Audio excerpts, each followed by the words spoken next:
বিশিষ্ট চিন্তাবিদ, শিক্ষাবিদ, লেখক তথা ডিব্ৰুগড় বিশ্ববিদ্যালয়ৰ ৰাজনীতি বিভাগৰ প্ৰাক্তন মুৰব্বী অধ্যাপক আলহাজ ডক্টৰ আদিলুল ইয়াছিনৰ মধুময় জীৱনৰ সুবাস নামৰ আত্মকথা গ্ৰন্থখন দেওবাৰে যোৰহাট চেন্ট্ৰেল ক্লাবত উন্মোচন কৰা হয়। বিশিষ্ট শিক্ষাবিদ ডক্টৰ উমৰ আহমেদে সভাপতিত্ব কৰা আৰু সমাজকৰ্মী ৰফিক আহমেদে আঁত ধৰা গ্ৰন্থখন উন্মোচনী সভাত ডক্টৰ ইয়াছিনৰ আত্মকথা মধুময় জীৱনৰ সুবাস গ্ৰন্থখন উন্মোচন কৰে যোৰহাট মহাবিদ্যালয়ৰ অৱসৰপ্ৰাপ্ত অধ্যক্ষ ডক্টৰ দেৱব্ৰত শৰ্মাই গ্ৰন্থখন উন্মোচন কৰি বক্তব্যত কয় যে লিখক ডক্টৰ আদিলুল ইয়াছিন সৰ্বভাৰতীয় খ্যাতি সম্পন্ন এজন ৰাজনীতিজ্ঞ।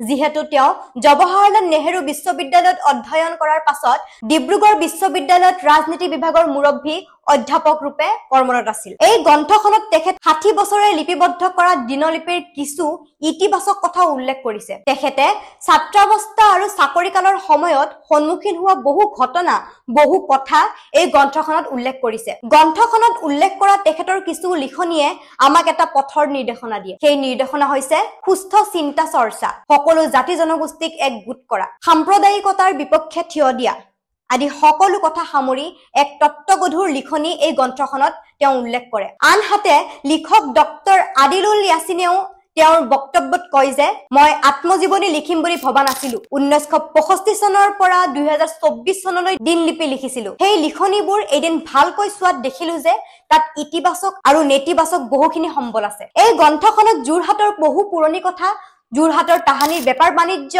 মানুহৰ জীৱন গাঁথনি, তাহানিৰ গড় আলিৰ বিষয়ে পাঠক ৰাইজে জানিব পাৰিব বুলি উল্লেখ কৰে। সভাত লিখক ডক্টৰ ইয়াছিনৰ সহপাঠী সূৰ্য কুমাৰ, অধ্যাপক অনন্ত বৰুৱাৰ লগতে সমাজকৰ্মী আলহাজ তৌফিকুল হুছেইন, অধ্যাপক মনিৰুল হুছেইন, অৱসৰপ্ৰাপ্ত শিক্ষক তথা তেখেতৰ বন্ধু আলহাজ নাজিমুদ্দিন খনিকৰ, অৱসৰপ্ৰাপ্ত শিক্ষয়িত্ৰী মল্লিকা ৰহমানকে প্ৰমুখ কৰি বহুজনে ডক্টৰ আদিলুল ইয়াছিনৰ এই গ্ৰন্থখনৰ সন্দৰ্ভত বক্তব্য প্ৰদান কৰে।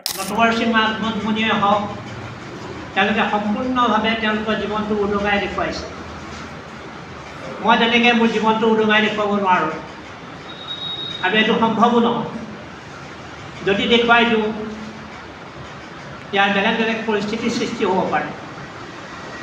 সংঘাতবিলাক মুকলিমূৰীয়াকৈ দিব নালাগে। এতিয়া মই আইনষ্টাইনৰ কিতাপ এখন পালোঁ, তাত দিয়া আছিলে মোৰ পৃথিৱীখন, মই জনা পৃথিৱীখন। তেতিয়া আইনষ্টাইনে তাত লিখিছিলে বহুৱে নাজানে, বহুবোৰ মানুহে নাজানে এই পৃথিৱীলৈ মই কিয় আহিছোঁ, এই পৃথিৱীত মোৰ জীয়াই থকাৰ উদ্দেশ্য কি। কিন্তু আইনষ্টাইনে কৈছিলে মই এইটোকে জানো যে মই আনৰ বাবে জীয়াই থাকোঁ, মই আনৰ বাবে জীয়াই থাকোঁ। আমাৰ প্ৰত্যেকৰে ভাগ্য কাৰোবাৰ নহয় কাৰোবাৰ লগত জড়িত হৈ আছে। যোৰহাটৰ পৰা নেকিব আহমেদৰ ৰিপৰ্ট, নিউজ 1 নৰ্থ ইষ্ট।